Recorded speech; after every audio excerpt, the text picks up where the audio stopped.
My daughter, Jade, was the kind of kid who basically lived in the principal's office. She wasn't a bully, exactly, but she was ferocious. If she thought a rule was dumb, she'd break it, right in front of you, just to see what you'd do. She was 14, wore combat boots in the middle of July, and had a stare that could freeze a radiator. I was sitting in my car, just outside of work, bracing myself for another lecture about boundaries and authority, when the phone rang. I saw middle school on the caller ID, and honestly, I just sighed.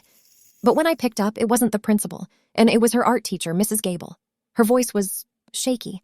She told me there was a kid in Jade's class named Toby. Toby was different. He didn't talk much, and he spent every lunch hour drawing these intricate, beautiful maps of imaginary worlds.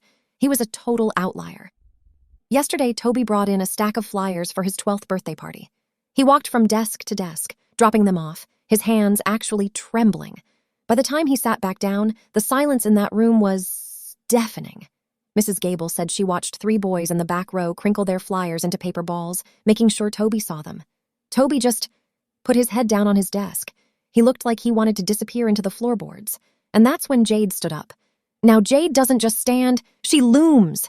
She walked straight to the front of the room, snatched Toby's flyer off the floor, and shouted, "Who else is going to the coolest party of the year?" The teacher said you could have heard a pin drop. Jade looked those 3 boys right in the eye and said, "Because I'm going, and trust me, you do not want to be the person who missed it." One by one, like a row of dominoes, every single hand in that room went up. Mrs. Gable was crying as she told me, "You didn't raise a rebel, Mom. You raised a leader." I just sat there in my car, and for the first time in years, I wasn't worried about the principal's office. I was just proud.